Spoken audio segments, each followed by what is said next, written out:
Welcome back to the Tidarium Hangar. Happy Saturday, everybody. Hope everybody is doing well. Today I want to talk to you about Masters of the Universe Origins and the top 10 figures that are cheaper in the Vintage line than in the Modern Origins line. So this is kind of one of those conundrums that you usually don't see. Most of the time the Vintage is always more valuable than the Modern, but we're going to get into talking about this list as I continue working on setting up my display for the Eternia from Mattel Creations that'll be in a year and a half. I've only got a year and a half. I was putting this list together, but I was going to put this video out in a week. Something happens tomorrow that is going to change the list and knock some of these off the list, or some will still stay on it, but something big happens starting tomorrow. And also, before we get into this list, I'd like to know your top 5 figures that you want to see in Origins that have not been announced, that's not out yet. Top 5. I'm going to make another video in about a week talking about the top 10 figures we need, whether it was a remake of a Vintage or one that was never made in Vintage. But anyway, without further ado, top 10 Origins figures where the Vintage figure is cheaper. Coming up.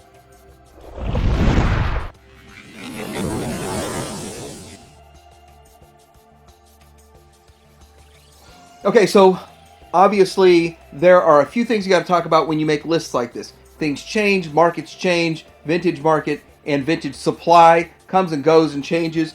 I'm looking at complete figures loose. Not package to package, but loose to loose and complete. And I did look at Action Figure 411 and I did validate those prices on eBay. So here we go with Roboto. Roboto is currently sitting around $52 and you can get a Vintage one for about $15. Now here's the thing. Here's what changes tomorrow. BBTS got their reissues of these in, and so they will be shipping about $19 each plus tax plus the $4 shipping, all that kind of stuff. So the numbers for most of these will still be the Origins one costs more than you could get a Vintage one for, but for the most part, things are going to change for some of these other ones coming up. But looking at this, Roboto has brighter colors for the Origins. I think the Origins one looks cooler. I do believe there's more gears that are in there in the Vintage one. But anyhow you look at it, a Vintage Roboto is still pretty cheap on the secondary market. Number 9 on the list is Shira. So what I should have said was on the left is going to be the Origins, right will be the Vintage, so that we kind of keep this together and going the correct way. And this is another one that is getting reissued and is going to be processed tomorrow on BBTS and shipped out whenever. But this one was still sort of neck and neck. It was up, the Origins one was about $75, and then the Vintage one was about $65, $75 complete. One of the problems with making a list like this is a Vintage one, loose, even complete, the condition of it may be poor. So you might find a nice, good condition, poor condition one for a good price, but a really good condition one could command more. But at the end of the day, loose complete was my only standard. I really wasn't talking about condition. And a 2-year-old figure versus a 40-year-old figure, big deal there. But I can see this one dropping. Another thing I want to say is if you look at the knees on this picture, the knees are like knobby knees. The knees on the new one that's coming out that BBTS and Entertainment Earth and all those other places are going to be processing soon, those knees are better. They just look better. But at the end of the day, the Vintage one, the legs still overall look better because they're one solid piece instead of articulated. Number 8 on the countdown. I am doing a countdown. I'm not going up, I'm going down. Merman. Now, this is the first run Merman, the Vintage OG Merman. This is not the other one that they came out with. So, looking at this one actually was getting very pricey and hard to get for a while, and now they're reissuing Merman, and of course, with the reissue, the price on the new one's going down to, well, it should flatten out to around like $19.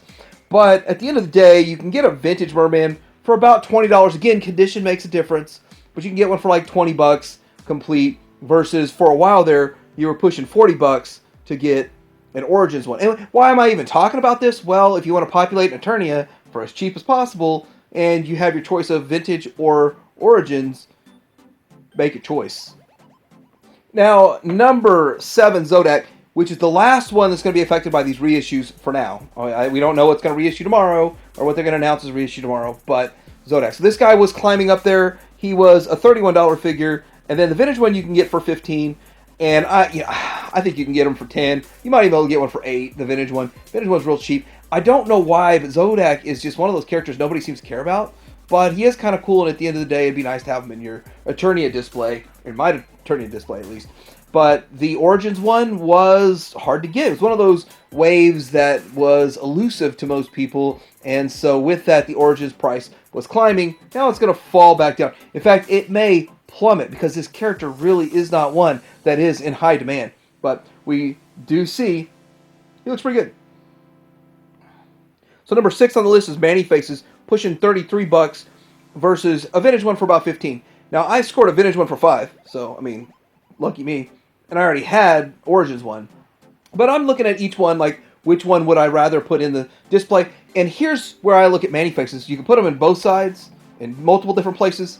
You can put them in 3 different places with different heads. That would work too. So that's what you can do. Now, I do think having both the vintage and the modern one is so much better because of the articulation, all that kind of stuff. But at the end of the day, I'm probably going to say that about every single figure. The modern version's better. And then I do like the brighter colors and the skin tones look a little bit better. But, you know, to each is their own. The vintage still have their charm. But, yeah, I do like the way Origins has the articulation. You can make them stand a little bit taller and look a little bit better at the end of the day. They both look good. Next up on the list, number 5, halfway through the list, is Web Store. And just so you know, we're going to have a little bonus at the end because 4 of the figures are going to drop in price and things are going to shift around. But Web Store, you can still get a vintage Web Store for $15. But the modern one, vintage Web Store, $26 was the cheapest I found complete. And $36 for the Origins. So the Origins is about $10 more. Here's the thing. The vintage one, it gets really challenging. Are you going to get one that functions and works right and all this kind of stuff? I don't know. I mean, is the vintage one, and I don't even know if the vintage one's supposed to have the whole pulley mechanism like this modern one. But at the end of the day, just having all the parts is what my whole criteria was. And looking at that, was it complete?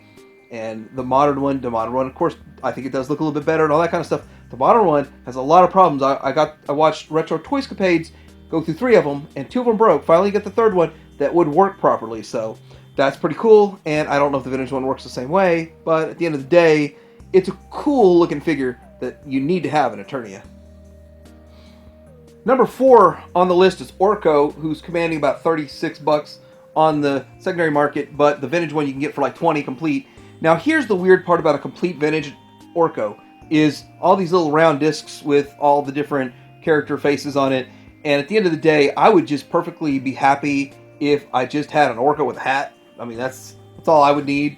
And then, of course, the ripcords, those are dime a dozen.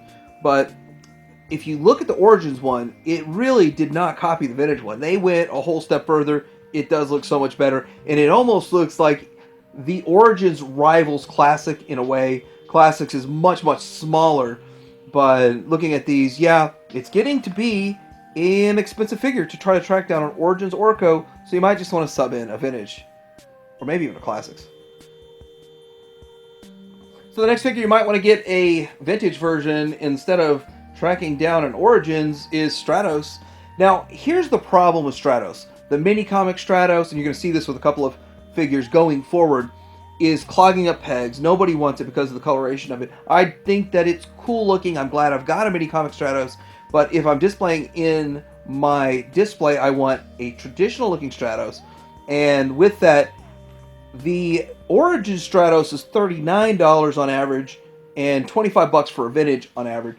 Now, again, the vintage ones, I've seen people asking close to $100 for a Stratos. And I still don't personally understand the different color of harness strap versus his wings and all that. My belief is it's a red torso strap and it is blue arm wings. Am I right on that? You can do it either way, I guess, but for whatever reason, there's multiples floating around. I know they had some accessory pack. I'm not 100% sure why, but I'm matching it up to the Origins color, assuming the vintage should match and all that kind of stuff. And the Origins one looks good and will stand on its own. Your Stratos might be falling over and all that kind of stuff, but you need a Stratos in your collection.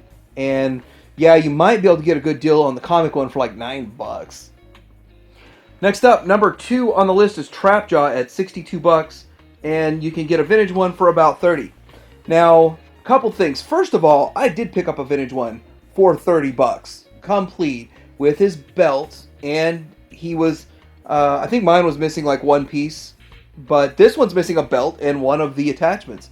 So this one in this picture on the right is not complete. But yeah, I got mine for about $30, but I'm allocating a little bit more than 30 for Trapjaw. So anyhow, it's still cheaper than tracking down the Origins version. Now the Origins version has brighter colors and is made of better plastic and that kind of stuff.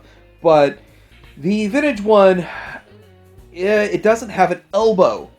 And I believe that the Origins one has an elbow. So that's a definite massive upgrade. So at the end of the day, the Origins one is double the price. And for good reason, I guess. But will they reissue this? What we're going to see going forward is the mini comic, like a lime green version of him clogging up pegs. And so, you know what? That's a nice filler, a nice stand-in. But do you really want to spend $20 after tax on just a filler or a stand-in? But you really want the real deal. You might as well just spend $30 on a vintage one until maybe they do a reissue. And if they don't, you'd be happy with a vintage one. But still, just wanted to point this out.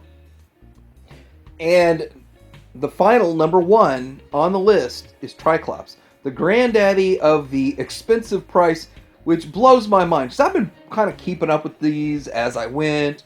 And when I saw Triclops, I mean, I picked mine up. I just thought, oh, this thing will be a dime a dozen. It's so common in the vintage that everyone, you know, it's just going to be a common one sitting on the shelves forever. And that thing was like a ghost. Like, you never saw it. Like, I saw it one day, I bought mine, and never saw him again. And I was like, wow, that's weird. That's Triclops. So, looking at this, though, you can get a vintage Triclops for about $15. The only reason I'm saying that you can get a $70 Triclops is because you can get a loose one for $70, but most of them are still sealed. Most people that have a Triclops and are selling it sealed in the package, and they want $100.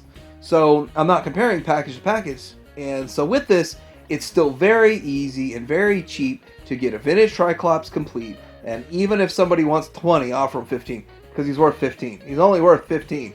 But getting a vintage one, they're so close. Now it's a much brighter green and more of a lime green going on with the Origins one, and you might like that aesthetic better. But at the end of the day, this thing is super expensive for a modern Origins figure.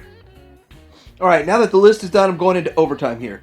And we got King Randor. Now, King Randor is already commanding a price on the secondary market because of the fact that he's selling out whenever places get stocked. Selling right out. BBTS sold out in 2 days. So they told me, hey Mike, your King Randor's in. And I'm like, yeah, great. And I still haven't had that shipped yet. I'm waiting. I'll probably ship it next week, that whole pile of loot. But my King Randor's in. And then I went back and looked again, and I said, maybe I want to get another one. You know, let me see. And they're in stock, and I didn't get one. And the next day I was like, yeah, I think I'll get another one. And they're sold out. So they were sort of a trilingual thing or something. International card back, and didn't have a comic, I think, but they still sold out. And so this guys are gonna go way up on the secondary market unless they do a reissue or anything like that, or if BBTS gets in the stock that they initially ordered U.S. card backs, right? So Ninjor's jumping up there, and the thing is, these aren't on the list because the vintage counterparts still command like $200 for these three figures I'm talking about in the end here. But Ninjor is one that it seemed like he was on BBTS forever. And I ordered mine through BBTS just so I didn't miss them. And then I found an extra one cheaper at retail, so I was pretty happy with that. And then once they sold out online, then he just started climbing in price. So he's pushing $30-$40 to get them online. But you know, then you add in shipping and tax, and you're looking at $50 to get this guy, pretty much. If you're going to buy them on eBay for $40 plus shipping plus tax, yeah, you're looking at $50. And so for a figure that originally was $15, you know, at the time I knew this was going to happen, so I paid a premium. I got my BBTS one, but I don't know if they'll do a reissue of this guy, and I don't know if they're going to do a reissue recolor. I would think as a Ninja, why would they not come up with an excuse every other week to have a different color Ninja out? That'd be cool. And the granddaddy of going to be hard to get for a lot of reasons is this guy. So Scareglow was another one that BBTS had in stock for a long time. So you could have taken advantage of buying them for the low price of $19. Now he pushes over $50 depending on the day and where you're buying it. You might catch a deal and someone just puts it up for $25. And if you watch every day, you get that deal. But I don't think they're going to reissue it because Brian Flynn at Super 7 says that the glow in the dark is 10 times more cost-wise than it used to be. And this sucker glows, so they used a lot of pigment, the glow-in-the-dark pigment on this guy. So with all of that, you may never see this guy at retail again, or if he is, he'd have to be at a premium or a deluxe or something like that. But yeah, he may not come out again. One of the things about the vintage one, though, that costs like $200, $300, whatever, has a cloth cape, and this one doesn't. So I hope you guys enjoyed this video. I really want your feedback. First, of course, I want to know what figures in Origins you want to see made that haven't been announced yet, that haven't been made, because that's going to help me in a future video. I also want to know what you think about this list, and did you find it helpful that I let you know, give you a heads up that the BBTS is starting to get these reissues in stock? I'd like to know in the comments below. Like and subscribe. Everybody have a great Saturday, great weekend. Tydarium Hanger out.